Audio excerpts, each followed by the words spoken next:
Kia ora. I'm Raywyn Blakely and I'm here with Jackie Maguire and Vincent. I'm going to open with the karakia. Whakatau mai rā nā manaakitanga o te wāhi nāro ki tēnei hui, whānau whānau, tū mai te toki, homie huie taikie. So it's really great to be here, and we've got a session planned for you with Jackie going to talk about how to take care of yourself post a disaster like we've had. But before we go to that, I'm just going to invite Vincent Arbuckle from MPI to say a few words about the support that New Zealand Food Safety has given to this webinar series. Thanks, Raywyn. Ngāti Māori ko Vince Arbuckle tōku ingoa. Thank you so much for joining today. This is a small means by which New Zealand Food Safety can support the Food and Grocery Council, support its members at this time. I cannot possibly imagine what some people are going through. This is meant as a form of assistance, and we're delighted to have Jackie's support in this. Her wisdom and expertise will be invaluable, so thank you for the opportunity to support you, Rowan. Thank you so much. And it's a good time now to just talk about the translation for the karakia, which is we invite wisdom and guidance from our ancestors to this meeting. We're united and ready to progress the purpose of this meeting, which is obviously to hear from Jackie about a really important topic. And Jackie, I thought we'd start with getting you to talk about what the impact is on people after a natural disaster, which is what we're talking about with this series of weather events and then Cyclone Gabrielle. How does it actually affect people? Kia ora koutou katoa, ko Jackie tōku ingoa.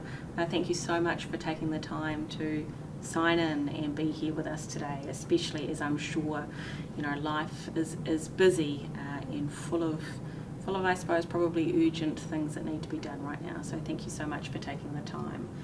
I think it's really important to say when we're talking about natural disasters, they are events that have completely impacted societies and communities, both from a health perspective, safety perspective, economic perspective, and the impact of that can be quite wide-ranging. And we can talk about short-term impacts versus long-term impacts. But I think what's really important to make clear today is what informs this discussion is not just my good thoughts, but it is, the decades of research from emergency management specialists and psychologists, but also very much the learnings from survivors, be it from cyclones and floods or earthquakes or bushfires. Actually, when you listened to people, regardless of the impact or the event they've gone through, there are some real common threads that go through, and so who better to pull on than their wisdom and knowledge to support us in this time. Having a secure base to be in, having your, supplies, food, water, etc., managing insurance companies and being able to navigate that, all of those can be considered, I suppose, threat to our brains. And when our brain is in that space, we see a range of impacts on humans. We see that people are in go mode, in that absolute practical mode of trying to establish getting those basics in place and really taking on or fighting the fires that are in front of them. So be that cleaning out silt, be that trying to, get funds so that they can get their businesses up and running, be that ensuring that everybody has, comms and things in place to enable people to kind of do their day-to-day business. So I think you have people very much in practical mode. You have volatile emotions. So emotions in the early stage are up and down, and they're probably big or completely numb, and I think it's important to acknowledge that in the early stages after a disaster, people might not be feeling anything because they're just trying to get through and establish what they need to live. But we also then see huge grief and loss, and that's, I think for many people, loss of security. When your homes are damaged, home is so pivotal and important to me. Then those that have, loss of business on top of that real loss of security, I think is paramount to people. But then there's loss of just societal functioning. I think for some people they get into that stage of perhaps lost hope of when the heck is this ever going to end, especially when we're continuing to get heavy rain through that region. I think you have people that probably are on edge right now, especially when you hear of those future weather warnings coming through. when you listen to survivors of floods, they talk about that when they hear the noise of rain, that often is the biggest trigger for people through that period of time. And then I suppose just oscillating potentially between denial and not being actually able to understand that this has really happened. Then you might oscillate to complete, we've got this, we're together, we're going to absolutely fight and beat that, and then back to distress. So I suppose I'm trying to say there's a whole range of experiences that people can have. And we're seeing a lot of that on TV as people are interviewed. Huge. A lot of the emotions you've just talked about, you can see grief, people being very upset, people expressing anger, Yes. people wanting information and not getting it. So it feels like sometimes that can almost make it harder when you're watching so much outpouring and there's so much information about it. Yeah. But you almost have to watch it. It's a very difficult thing to turn it away from it. But is that part of that first phase of just being completely overwhelmed by what's going on and trying to make sense of it? Well, it's interesting. We here in Wellington see it a lot, right? Yeah. We are safe in terms of our physical surroundings. We have got the capacity right now to sit and watch the 6 o'clock news or to check stuff regularly. It would be interesting to ask people that are in impacted areas whether they are actually watching what we are watching. And my hunch from past events and survivors from other events would be that actually right now they're probably not watching that information, and actually it's probably a year around the track when the anniversary comes that people start seeing footage that they were never aware of through this period of time. So, I think if you think about this early stage, and I'm probably talking 4 to 6 weeks, and that's a roundabout, but in this early stage where you're continually coming up against challenges, really thinking about that body just being in complete survival mode and people just going. And I think the risk for people through that period of time is, are they remembering the basics to just look after themselves, like eating nutritious food and trying to get some exercise and having a shower every morning and trying to get good sleep. Again, you see on the news really admirable people that say, I just am not going to have an off button now. I'm just here to work and I'm here to go. And, when you look at that first adrenaline stage, I suppose there's some words that get attached to that in the research. One of those is that you get this heroism that comes through. And I think that's an example of that. People that are like, we are in this together. We are here to fight for our community, and we will do whatever it takes to clear people's houses, to, search. When you saw amazing, all those isn't it? search and rescue community members coming in to help that crew. And that's wonderfully fantastic. It's a real community spirit and bond, but it's also a burnout risk that none of us can work, without an off button continuously. Yeah. And so, I suppose that's the dual side of this period of time. The other stage, I suppose, in this early period, is you often hear about the honeymoon period, Rowan, which is, again, it seems so odd that in the face of such devastation, community members can just be actually having these wonderful relationships with each other and connections with each other and potential moments of buoyancy they talk about, which is like, how could that be the case when we're surrounded by devastation and every one of us in this room has lost our home or business or pets or, and I think when you have such an event that draws people together, where you have the same experience compared to other people in the country, that is a real bonder. And so in this early period of time, those relationships in your community are the most important thing. It's called social capital, and when you look at all the research and prior case history, it is social capital that gets communities not just psychologically through but economically through in terms of pulling together. So it's a very long-winded way to say that's our initial stage post natural disaster. Some people will still be in that stage. Some people may be slightly ahead and they may have moved into kind of, I suppose, phase 2. And phase 2 for me would be, okay, we're out of adrenaline mode, so we're out of that initial threat, and now we're in that kind of rebuild, endurance, cortisol mode, which I would say this is where I think people's spirits start to drop, when perhaps you realise the magnitude of the cleanup. Perhaps people start to realise the time scales. So I might not be in my house for 2 to 5 years. actually, this is going to be a significant long haul recovery. And I think, in that phase of rebuilding, I think that's when we do see, unfortunately, higher rates of anxiety and depression and distress. I think that's when we see people that start to struggle. And so, through that period of time, unfortunately, what you then start to see in communities is that fractions start to occur between, you've had an insurance payout and I haven't, or your house wasn't impacted and mine was, whereas I think in the early stages that's not quite the case. Right. And I think you just, when you're tired and you're over it and you go, when the hell is this journey ever going to end, you can understand that starts to bubble over. And part of that we're aware of is that we've already had a really tough time with COVID. Yeah. And everyone, had to face something with COVID. Yeah. And it was quite divisive, and there was that blame and negativity around it. And so then this comes. Yeah.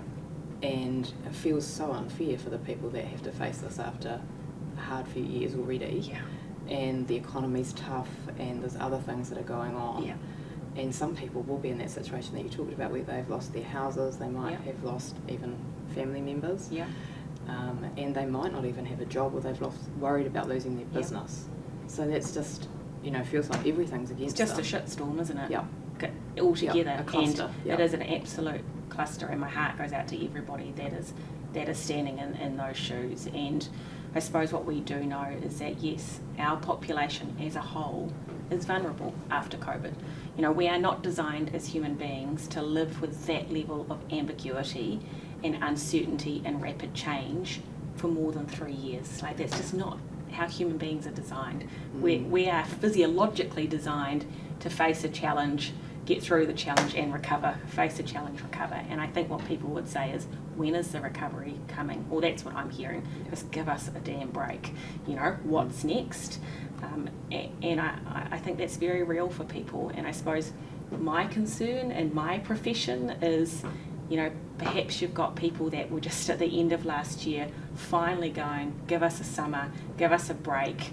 Where were the expectations for people on being able to reset and enjoy their whānau, or, get away and have a bit of, I suppose, normal holiday summer life. And, when that's been taken away and now people are facing the level of devastation they are, my concern is for people's mental health.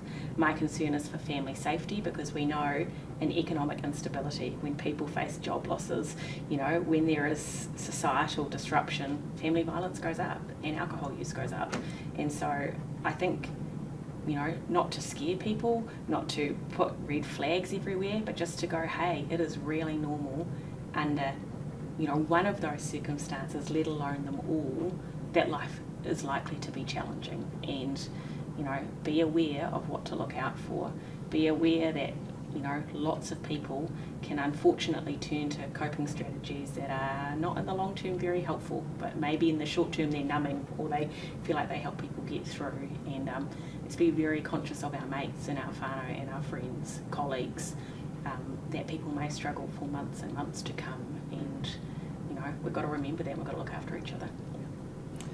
So you've talked about the 3 phases? So that's the first two. I thought there was a third to come. The last one, I suppose, is reconstruction. And it's interesting, you talk about COVID, and this model that I'm picturing in my head was used through COVID, talking about uncertainty. Here we are in the midst of a cyclone, of post, recovery, and we're using the same model, which is, you get this buoyancy of that honeymoon heroism. You then get this drop in well-being when you're kind of through that endurance phase. And then at some point, when life returns a bit to normal, and we don't have a timeline for that yet, that's when I think people start to rebuild, to reconstruct their lives. And, that generally is when we see an uptick in well-being. But I think also for people, you hear survivors say, finally we rebuilt the house and we're in our house, or, we've got some sense of security. And it's in that moment that I go to pull out something from a drawer and it's not there. Or I look around and finally can catch my breath and say, what the hell has happened in the last 2 years, 6 months, however long it's been until you're back. And I think it's in those moments, experts talk about this kind of identity crisis that happens for people, which is like, who am I now? What's happened to me over the last X amount of time? Do I value the same things? Do I want to be here? I've just been such in action mode that I then get to this real crux of how do I want to live? And so, I think it's quite helpful having an understanding of those 3 phases and the impacts, because then we can go, okay, well, if we know that, where do we help direct people to focus so that they can look after themselves and look after their close people as much as they can through that period of time? And do you tend to go back and forth amongst the phases? Well, I think we've learned that nothing in life is linear. Yeah. I would say they're kind of meaty phases. So, you may absolutely be in that endurance phase and that, recovery phase, and then if another event occurs, for example, it could push you back, or we get to 12 months' time, that can be a really difficult period of time for people. And I'm sure everyone on this call understands that. You clear the silt and then the next rain comes and it's back, and so I think we very much will understand that. And part of what people must be facing is there isn't a pathway to know what's going to happen, because we haven't got a plan of what to do in some circumstances, and there's a lot of questions being asked about, should we be rebuilding here, should we be doing the same as what we've always done? So it adds to that uncertainty if they're even able to listen to that right now. Yeah. So what do they do in those circumstances to try and minimise their stress? Yeah. It's interesting, if you go, what are the protective factors? What do we know are the things that really do help people get through no matter what phase you're in? I think the social relationships and the feeling very connected is really important. But outside of the societal bonds, at an individual level, feeling like you have an internal locus of control, aka I can think and make decisions that will benefit my life, my whānau, my colleagues, my friends. If I believe that I have got an ability to act in a way that is beneficial, I am more protected from a mental health and wellbeing space than feeling hopeless or out of control, or that this is happening to me and there is nothing I can do. And so I again acknowledge that I think that will fluctuate for people from day to day, or what's happening for them personally at any given point in time. But if you are able to pause and go, what is within my control right now? What's within my control is my routine that I set up in my day. What's within my control is that I've got children at home, I still choose to connect and spend time with them, even though the cleanup is still out there. It'll still be there tomorrow. How are you ensuring that, through moments in your day, you are still getting a really important, meaningful connection or activities with the people that are around you? Internal locus of control is, yes, I can problem solve and I can organise to get people here to support me, or to organise a community group to have a discussion around something, or we have got the ability to actually make change that's meaningful. So people can hold that, where's my focus? Am I focusing on the things that I can control? If my brain is so scrambled I can't think right now, actually what's within my control is to shoulder tap someone that perhaps is doing slightly better than me and say, hey, can you help? I can't make sense of what I should be doing. Can you give me some advice on where to go? That's within my control. So yes, that's really important. I think the second thing is being able to regulate your emotions is really important too. So if you're in that kind of adrenaline phase and you're not feeling any emotion right now, then I'd say, you just look after your basics, ensure you're sleeping, eating, try and get some exercise, etc. But I suppose once the emotions start to surface, and they will for everybody at some point, I think what we know about emotion regulation is to be aware of the fact that you're having an emotional response, be it grief, anger, worry, distress, sadness, whatever it is. Can you spot that you are having a feeling? And then how do you, I suppose, regulate that if it's unhelpful to you? So I talk about emotions that they're there to drive behaviour. If you're feeling grief and loss, it's because what you lost was meaningful to you, and it's really important to acknowledge that. And when you can acknowledge it, part of that helps to become processed. If you're really angry at lack of response from a certain organisation, or if you're angry that you're still cut off and you can't get to your next community, or if there's anger there, what does that mean? That anger's there because something's needing to happen. And so again, I would say, can you name that anger and then go, well, how do I best channel that energy? You know, is it useful to be verbally angry and it not go anywhere? Probably not, but I can say, hey, this is really important to me. This is why I'm having an emotional response. Actually, what do we need to practically do to try and shift this? How do we get the support, or how do we get the actions in place? And if people, I suppose, are struggling with big emotions that are overtaking them, do you have someone you can talk to that is calm and non-judgmental and who won't wind you up, but someone who really validates and listens and asks useful questions? I think a core thing for me, Raywin, really over the last 3 years is that in the face of adversity, people just need to feel seen, heard and understood.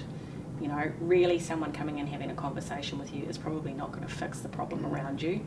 But if you feel like someone has got it, if you feel like someone really understands your position and your challenges, at least it probably helps you calm to keep moving forward. Which is a good thing. Which is a really good thing. Some people are writers and journalists. I've never been one of them, but a lot of people find that useful.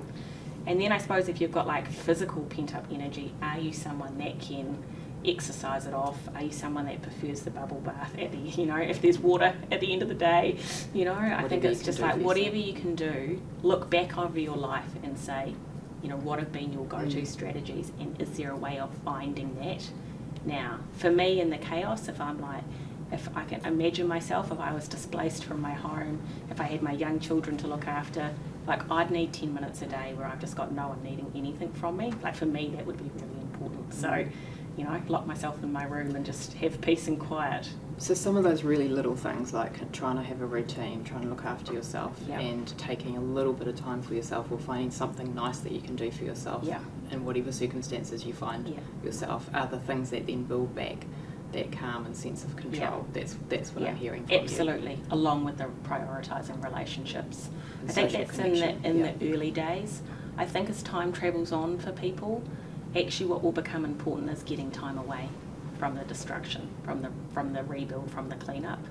When you listen to survivors that talk about, you know, the long journey back to the new normal, they actually speak about how important it is to get breaks away from the job and task ahead of you. And that must be so hard. So hard. Practically, but also you'd feel guilty. Right? Well, yeah, I think it's how long down that journey, you know? Yeah. And I think part of that is none of us can be in grief and hardship 24/7. Like your brain just can't do that. You need to have breaks and reprieve from that. But also I think the other major thing we know is that, you know, people get burnt out, people get tired, mood goes down, depression goes up, you know, and actually to help that, you need some normalcy away from the trauma, away from the hardship. And one thing that we have heard a little bit about in the media, and you've, I think, mentioned it a little bit because we're here in Wellington watching it, and for once Wellington's weather wasn't anywhere near as bad as anywhere else in the country. That sort of survivor guilt and that feeling of I'm watching it and I want to do something but I can't and I feel really bad. And also the circumstances you talked about, that the weather has been so sort of precise in how it's hit one farm but not the next door neighbour, or one house and then the house next door is absolutely fine. That's another factor that people in it are going to be feeling, but also people throughout the country are going to be feeling watching it. Yeah, absolutely, and I think survivor guilt is very normal. And as you say, there will be survivor guilt for those in impacted regions, there's survivor guilt for those around the rest of the country. And I think all I'd say about that is it is normal. No matter what trauma, disaster you look at, there will be people that experience survivor guilt. I suppose my second question to people then is, how helpful is that guilt? So yes, acknowledge the fact that you're experiencing that feeling and that it's normal to have that feeling. But I suppose I'd really ask people to stop and go, how helpful or effective is it for you to get caught up in that? So if you're caught up thinking, you know, how did I get off so lightly? Or, you know, if you are really stuck in going, it's not fair that they've been impacted this way and we're fine, then I think you're not in a position where you can then practically help others or channel your energy in a helpful way, because that's where you're stuck. And so the saying that I talk about often is name it to tame it. Name the survival guilt. Hopefully naming that and acknowledging that it's normal diminishes it. And then I'd say channel your energy to where it would be useful, and that will be different for everybody. but that would probably be my pathway to navigate that. Great, that's really helpful. Another thing that people are probably thinking about, and I've certainly heard mentioned in the conversations about it, is PTSD and that post-traumatic, that really intense trauma, and whether that's likely to be a thing that we suddenly see popping up. And I know that you've got some thoughts on that. So post-traumatic stress disorder really describes a cluster of symptoms that some people experience when they have when they've had their life in threat, or whether they've witnessed other people have their lives in danger and threat. You know, there will be some people that come through this cyclone that end up experiencing post-traumatic stress disorder. I suppose what I do want to say is that we know that most people, no matter what the trauma or event is, most people come out okay without any intervention, without any need for support. Like, most people will actually navigate their way through it. And I think if my memory is accurate, the research from George Bonanno in New York, who is the leader in grief and trauma, he says 2/3 of people will be absolutely fine. You know, and that doesn't mean the last 1/3 will have PTSD, but maybe they need extra support. I think what we've heard lots around in the media is collective trauma, where an entire community or society have gone through the same event that really has impacted the way in which that community can operate and live, where people have this shared experience. And so I suppose my thinking on that is, you know, in these early weeks, 4 to 6 weeks, most people probably will experience some of the symptoms that are akin to PTSD, be it hypervigilance every time you hear rain, be it nightmares, be it difficulty sleeping, be it shittiness and irritableness at other people at times, you know, avoidance of wanting to not actually go anywhere near the damage, or to see anything that reminds me, or to smell anything that reminds me of that time. So, you know, you can look at PTSD symptoms and go, there's activating ones like the hypervigilance and the nightmares, and then there's symptoms like withdrawal or avoidance, or not wanting to go near what was hard. Those symptoms are all very normal in the 4 to 6 weeks after a natural disaster, and I think it's really unhelpful for people to look at normal reactions and classify them as illness. I think in the long term, after that 4 to 6 weeks, if people are struggling, if people are finding it difficult to function in daily life, that's when you'd go, okay, does somebody need some extra support? Actually, how are they going? How are they operating? What network is around them? What supports do they have in place? And I think, you know, not only useful for yourself to be able to kind of hold awareness for you, but again for family, friends, for colleagues. And you may be someone sitting in, you know, Nelson or Christchurch or Wellington, and having constant communication with someone in an impacted region. And if you can sense that things aren't quite okay for them, you know, 6+ weeks on, then I think that's the point in time to be kind of inquiring and checking into, you know, really how they're going. Yeah, so there's quite a lot of comfort in what you've said around what people might be experiencing and worrying about with themselves or other people at this stage. Yeah. It's that longer term picture that would indicate something might be needing a bit more support. But amazing that 2/3 come through. Yeah, absolutely. You know, like, we've got the skill sets in us, you know, to be adaptive, to be able to flex, to hopefully have that kind of realistic optimism, which is that we will get through this. You know, my the people, I was a dancer for 20 years, and the owners of my dance centre retired in the Hawke's Bay, and they're on the front page of the Don Post. You know, within 5 minutes the water was up to their necks. They lost it all, and you know, their response was, yeah, it's going to be a bloody hard road, but we've got this. And I think it's that, you know, they might not have it all the time, but that realistic optimism of we will get through. And I think if people can hold on to that hope, even if it wavers the majority of the time, that is very helpful for people when they navigate through. Just one step at a time, and we'll get there together over time. Yeah, cool. And you talked a little bit about children, I think, earlier, a little reference to children. And I know there's another sort of group of our society that are really vulnerable, the elderly. And so I think it'd be quite useful to think about when we've got, and I know many of our members are business owners or senior leaders in organisations, or leaders at any level in organisations, and they will be trying to do a great job at work, leading through these tough times and making decisions when they've got a lack of information everybody wants answers about the supply of food. The media are paying a lot of attention to that, so that's that's a stress. And then they've got all these practical things to deal with, and then they go home. Yeah. And they've got little people, Yeah. and they may also have elderly parents that they're worried about, or elderly relatives that they're worried about who aren't as capable of taking care of themselves as they used to be. Yeah. So it'd be quite useful, I think, to talk a little bit about how to manage those Sure. particular situations. Let's go one group at a time. Yeah.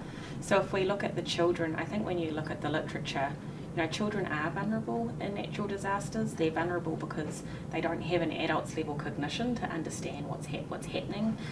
They're vulnerable because they have probably not got life events that have taught them skills to manage this, unlike adults who may have come through adversity in the past. And they are pretty reliant on their parents and how their parents are coping. So I think it's just important to acknowledge that for young people. On the other hand, at the same time, I think if parents are able to stay calm, to communicate well with young people, to role model how to manage distress, you put yourself on a really good pathway for supporting your tamariki young people through this period of time. But I suppose I'd say, how would you spot if a young person is struggling? And I think that also depends on how closely impacted they've been. A young child that sat on a roof for 5 hours waiting to be rescued is probably different to a young child that has seen it on the news or schools being shut, but I wasn't personally impacted. I think with under 5-year-olds, what you tend to see is things can go two ways.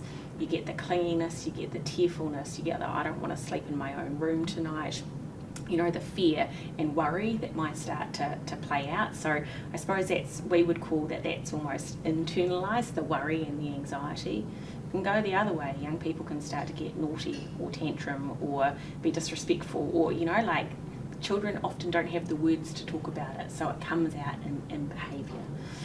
So I think you can see that with young children. Also, things tend to turn up in their play.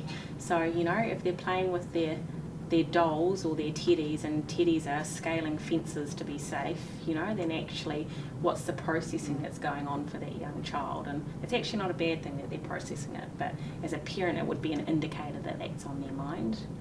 I think if you look to older children, whether that be your older primary school or your teens, I think I'd be looking for adolescents again that are more erratic or angry.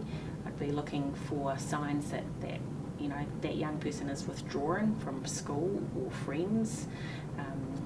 I'd be looking for signs of constant reassurance checking, wanting to know where everyone in the family is. Do we have a plan? Will everybody be safe? Or again, that not wanting to be far away from family. Also with adolescents, it's that looking out for increased substance use for them. So, those would be I suppose some of the common signs that I might look out for in my children, my young people.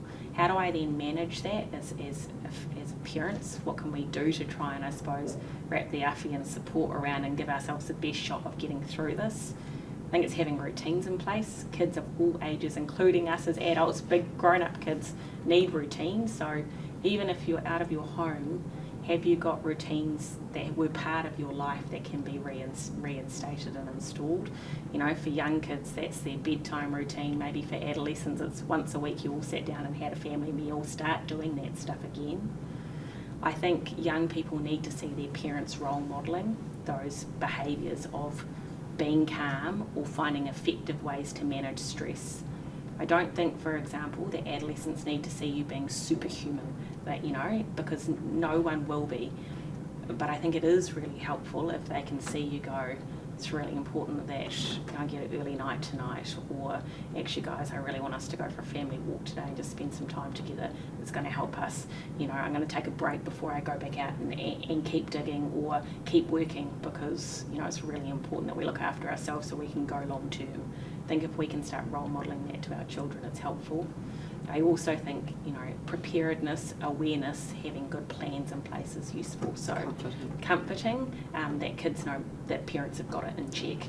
And if children are going back to school and they're worried, then, being able to say, this is where I'm going to be and this is how I'm going to keep myself safe, and this is what would happen if we were, if there was another rain warning, this is what we'd do. So I think being able to have those things in place are really helpful for children. And I think trust your gut as a parent. You know your kids better than any expert, and if you're worried about them or you think this is beyond me, I'm not quite sure, there's wonderful online resources, but also I know, like in the clinical psych community, there are local clinicians making themselves available to support, very aware that families, may need that. So, that's there in the community. I suppose what I'd say to not do, because that's quite helpful sometimes too, right? Yeah. Like if a child is grumpier or upset or throwing more tantrums or not the pleasant child you normally have, just give them some peace for a bit. I suppose I wouldn't be cracking down on bad behaviour right now. Which might be really hard. Which might be really hard, and especially if you're, I get it, you're tired, you're stressed, you're frustrated yourself, and now you need to be more tolerant. I completely understand it, but I think children do need our unconditional love through such difficult times. And I think if kids are upset or tearful or they want you in the bed with them, I'm all for not setting up lifelong bad habits, but, right now I just think they need to know that that's okay. They don't need mum and dad telling them to be brave, actually. It's just, we get it, it's been really scary, it's hard, and we're here. I think when we're the safety for kids, so we've got to put that in place. So that's what I'd say about young people. Yeah. I suppose with elderly, and the start of my career was actually spent in older adults' mental health. So I've spent a bit of time with that part of the population, and I think what's really important for the elderly is they feel like they've got autonomy. They feel like they've got a voice. They feel like they've got an ability to make decisions for themselves. And I know that for many people, when they get worried about their parents or other elderly members that are important to them, sometimes we've got an ability to come in and take over because we just want you to be okay, or I don't think you're coping, or have you got this in place? And it comes from a complete place of love and care and worry often.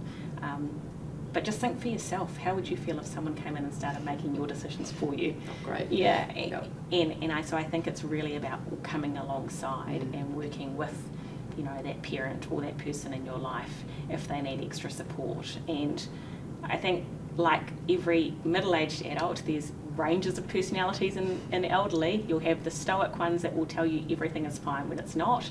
You'll have some that are needy and they'll ring you every 3 seconds to tell you what they need and what's going wrong. They'll have others that want to stay self-sufficient. There's a range of people like there is with every other age group.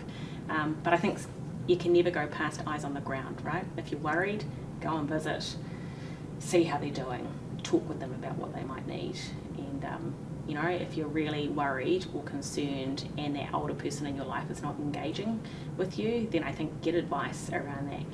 Get advice from somebody, a geriatrician or someone that really has specialty in that area that can help you navigate it. That's great, thank you.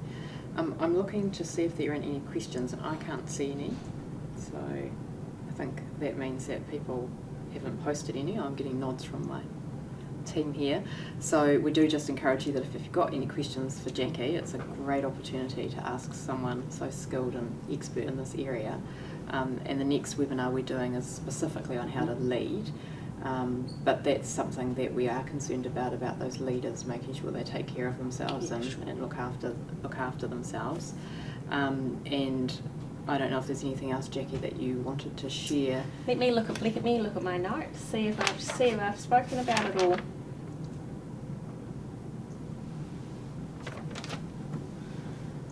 I think if I just go back to those 3 phases, really it comes back to the practical. Right now, slow it down. Get your basics in check. Whatever you're feeling is fine. Try and put healthy things in place so that you can continue to ride this through with your whānau friends, colleagues, knowing that this might be a long haul ride. When you start to get into that, I suppose, longer period of recovery, ensuring you get those breaks, but also, I suppose, through that time, trying to focus on what's important to you, because I think in the face of such devastation and loss, that can be all-consuming. So, what is really important to you is that, whānau and friends, is that the environment, and therefore trying to support its recovery is really important to you and helps your well-being. Is it the community and staying actively involved in that, for example, but coming back to what is important to you, what are your values, what's meaningful. I think if you can keep hold of that, you know, through the recovery journey, it will help keep you going. And yeah, I suppose for me the biggest thing that sticks with me is that social capital gets you through. You know, social capital, being together, problem solving together, communities coming up with solutions for their communities, not ignoring the fact that we need local government and central government to support our communities through this, and that's very evident. And we did a good job after Christchurch supporting, you know, those that went through the earthquake. I think we've got, you know, we've now got history to support that this country does support those in need. And so, you know, as we move forward, putting resource packages in place, supporting, you know, whānau and businesses that really are struggling or may have a long journey ahead of them in recovery will be very important. Yeah, and look, it's been amazing to see a lot of the charities, but even schools doing baking and sending it in. And I know that one thing that's been very clear to me from our members is they've wanted to donate. They've been wondering how to do that, and they've asked lots of questions about what's the best way to help these communities. And we've talked about the fact that that sometimes dries up after a time, and that can be a really difficult time when it feels like everyone's forgotten about the area, because this is likely to take months, if not years, to rebuild and re-establish some of the areas that we've seen just totally devastated. So when people are feeling like they've been forgotten about, and that, I don't know whether that'll be in phase 2 or 3, maybe both at times, you know, what's your sort of advice or guidance for how to not get angry and start blaming, or, you know, do something negative? I think I'm going to shift that and go, actually, that's on us. That's our responsibility as Aotearoa to say we're not going to forget. I actually think the people that are in it have got enough on their plates. So, you know, it's like it's our job to go collective responsibility of, we won't forget, even though our day-to-day life may look normal, we've got to remember that parts of our society aren't. And so how do we really keep that fresh for us? And I think that also what we haven't covered today is, well, what do I do if I am concerned with someone, and how would I raise that with somebody? Because I run workshops with leaders all the time, teaching them on how to have conversations with people if you're worried someone's struggling. And really the opening to that normally is, how are you doing? What's going on? How's things? Actually, I think if you ask someone how they're feeling at the moment, they probably don't know. And so coming in with your, I suppose, normal route of questioning might actually be really unhelpful right now. And so the guidance, I suppose, if you are not in an impacted area, or you are and you're trying to have a conversation with someone you're concerned about, I would say at the moment, start practical. How are you going with that cleanup? Where's the silt level at? Have you got a team supporting you right now? Has that fence been rebuilt so that, you know, the cattle are okay? Like, ask the practical questions first, really specific. Not only does that show interest and care, but if you had a conversation 3 days ago and you've remembered information to ask again, someone goes, okay, like, I'm important. I think that's really important. Then I think after you've had a conversation around the practicalities, or what they may need, or do they have an understanding of what would be helpful for them, then I think specifically go, hey, I just want to check, are you sleeping? Are you remembering to eat? You know, like, how's the family doing right now? Where are you guys? You know, I think if you can then come in and ask those types of questions after you've covered the practicalities, I think you've got a much more, I suppose, there's much more hope to being able to have that conversation than just coming in with the how are you feeling. So some people might be scared to ask some of those questions because they don't feel they've got answers. So maybe that's something we could talk about. If I ask someone, are you sleeping, and they say no, I haven't slept properly since this happened. I'm exhausted, and everything I've tried, everything that's always worked in the past, it's just not working. Then, you know, how would you give people something to say to that, so that they can feel confident opening up that conversation? I suppose I'd say you don't have to have the answers. Again, I'm like, a conversation is not going to fix someone's problem. So it's okay just to say that's terrible. Yeah, it's okay to validate. And what do I mean by validate? Validate is acknowledge the person's circumstance. And so, you know, I always hold on to this, like, be the curious inquirer. You know, ask questions from a place of care and curiosity. And I think get people to hold their autonomy always. So how would I follow that up? And I understand that this is my job, and so I've been trained for a long time to have these conversations. But if someone said, I'm just absolutely not sleeping, I would respond with, oh, shit, how are you functioning? You know, like, I just be real. How literally are you functioning? Is everyone in the house like that, or is it just you? You know, God, you know, like, how's your concentration? Like, I'd just be asking, what's the impact of that, you know? And then I think I'd say, have you ever had that before? You know, like, or is that just new to now? And probably my question would be, have you got any thoughts about how to shift that? Like, you know, what have you been trying? And then I think I'd say, is it worth going to see your GP? Just wondering, you know, that sounds super tough. I don't know how you're functioning doing that, you know. Is it worth a trip to the GP? Maybe they've got some, you know, good advice, and, you know, maybe in that instance actually someone needs some aid to go to sleep for a bit, just to get their body track going. So no, you don't need the answers. You don't need to be a doctor, a psychologist, an expert. You just need to be a human being, and that's what we call mental health first aid. You know, you don't need the answers, but actually if you're worried about someone, you need to ask, because if you don't ask and they're not okay and they're really struggling, and if something happens to them, that would sit with you forever. So you're better to ask and to feel uncomfortable. You're better to ask and think, shit, I have no idea what to say next, but at least you've asked, rather than not asking and someone continue to struggle. It's really helpful. We have got an anonymous question come in, which is, where can I go to access professional help? And you just talked about the GP. So Te Whatu Ora has got clinicians on the ground. So again, I would check with either your local GP practice or on their website around psychologists that are on the ground. Also, I suppose I know this because it's my profession, but I'm sure the Counselling Association, etc., would also have information. But the New Zealand College of Clinical Psychologists, they've got an admin address, and I know that there's clinicians that have made themselves available to that. We've got our 1737 national helpline, which has got counsellors there 24/7. You can actually text or call, so I think that's a really helpful place to go any time of day. And then I suppose if you're part of a church community, if you've got people in your community that know you well, maybe asking them and reaching out, and they may have some local people on the ground that can help. And lots of organisations will have things like EAP. And absolutely. So from a workplace perspective, you should absolutely, hopefully, have an employee assistance program. It'll be someone like EAP Works or Benestar or EAP. You'll have something like that on your intranet, and absolutely. I would say though that probably in the very early stages where people are just in that complete practical needing to get going mode, it may not be the time for EAP, or that may not be the time for hands-on practical support. That may come a bit later. So I suppose it's just dependent on what do you need at that time. Well, there's a range of suggestions you've made there, and I know that part of the emails that we've sent out, we've had a range of other organisations as well, like Rural Support and other people that have set themselves up specifically for different sectors of the community or different industry groups. And if there's a civil defence centre in your area, that would be a good protocol too. So I've got another couple of questions that have come through, which is great.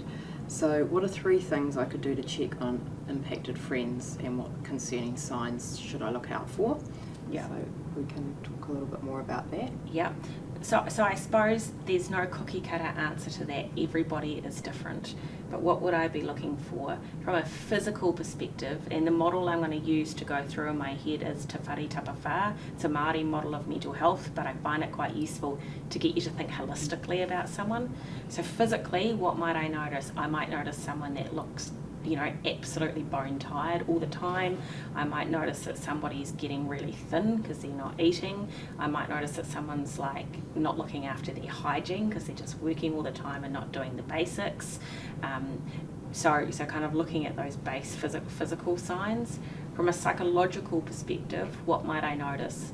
Suppose if we go down the anxiety or worry route, are you noticing that someone is hypervigilant and jumpy, or very worried, or checking the weather app all the time, or kind of consumed with information? And right, you can tell when someone's in that frenzy worry because they talk in a kind of very rapid way. Quite hyper. They have a lot of questions, very, very hyper, very rapid thought going through their brain. So I think if you're spotting that and it's continuous, that would be a sign for me.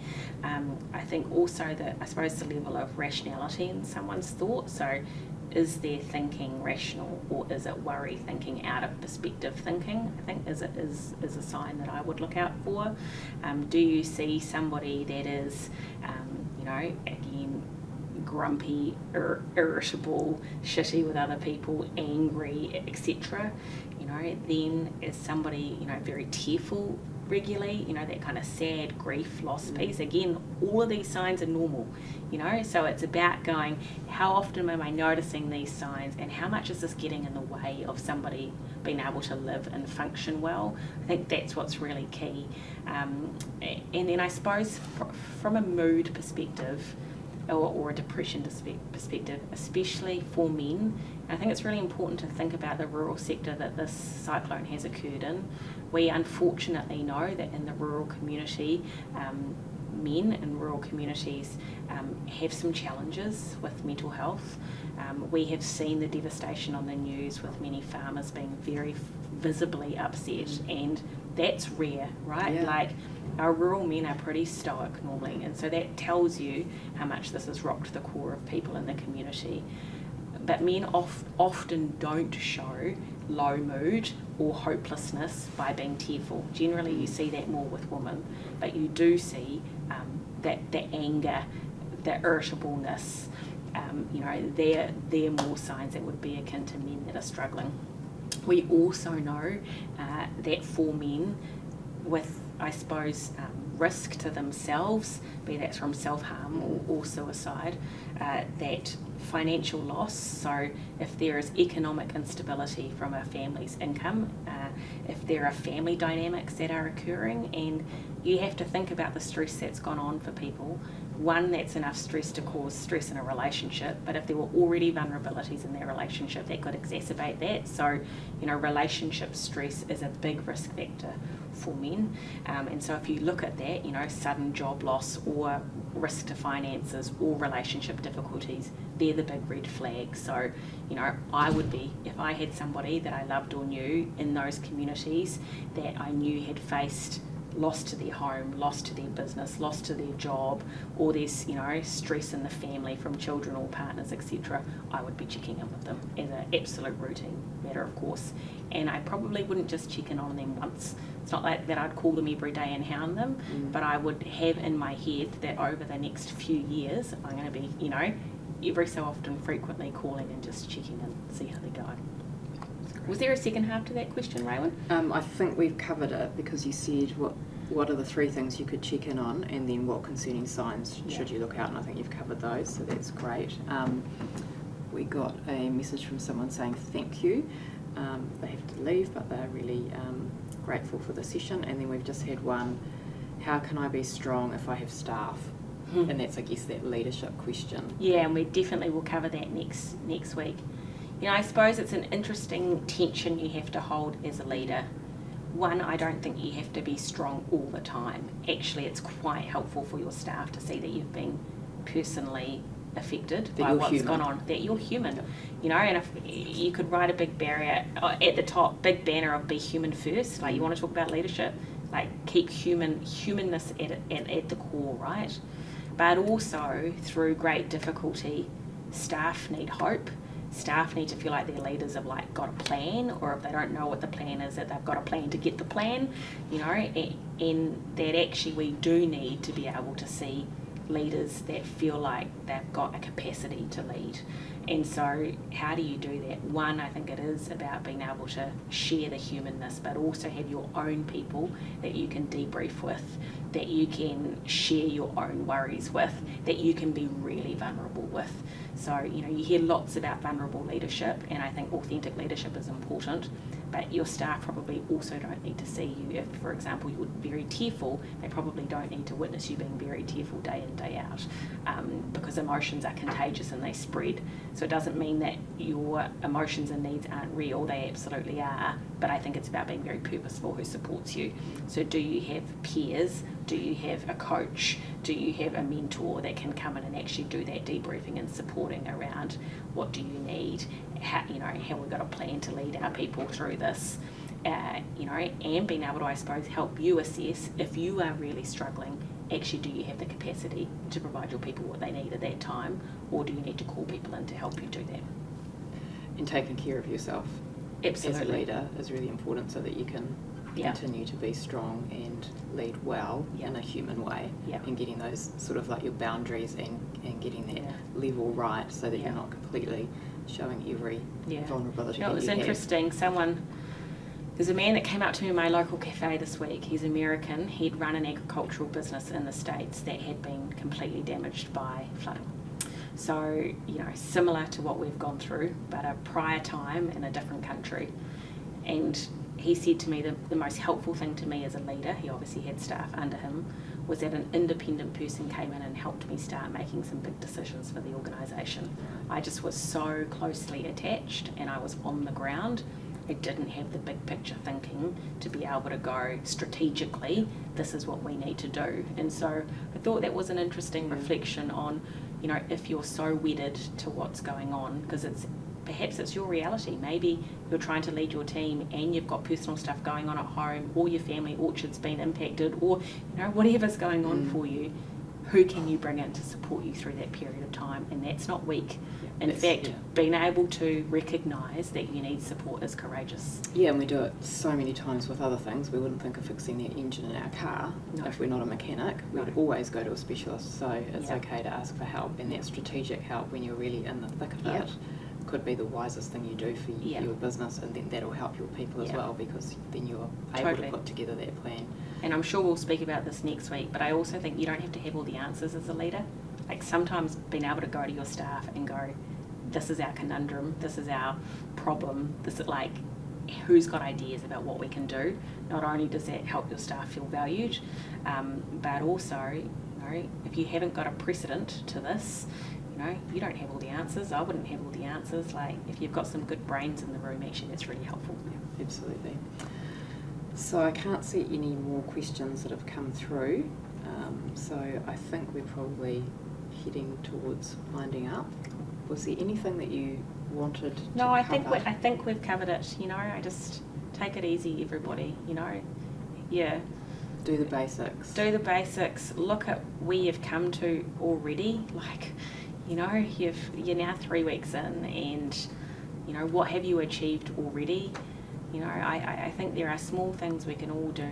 Well-being and health is the minute actions every day, and I think if we can remember that, that is what will help us get through. And I think we're going to do a summary sheet from today. Yes. So that's going to be made available, so it doesn't matter if people missed it or don't have time to watch the video. We'll have that summary sheet that we'll make available. And then, of course, we've got the recording that will be made available soon after the sessions, and we will use the same communication mechanisms to get that out as we've used to advertise these, so that everyone can access that, and we'll certainly have that information on the FGC website and the MPI website as well, I'm sure. And then session 2, which is a week from today on the 13th of March at a slightly different time from 3 p.m. till 4:30, will be where we talk more about that leadership role and leading through the response and recovery phases. So you've hinted at some stuff and given some good basic information today, but we'll be able to dig into that next week more. And people can think about their questions in advance and have them ready, or they can certainly email them through to the FGC or to the engagement email that we have for MPI, which we'll make available as well. Right. So that's been a great session. I do want to acknowledge the support of MPI again, and Vincent, who we heard from earlier. It's been amazing to get this up and running so quickly, and of course Jackie for your amazing expertise and your communication style that's so accessible to people. So really pleased that you were keen to be part of this. Thank you so much. My pleasure. My heart goes out to you all, and kia kaha. And I will just close now with a karakia. Ka whakairia te tapu, kia waitea ai te ara, kia turiki whakataha ai, kia turiki whakataha ai, homie hui tai kie. And the translation of that is that restrictions are moved aside so the pathway is clear to return to everyday activities. And our hearts go out to you as you do that. Ka kite anō.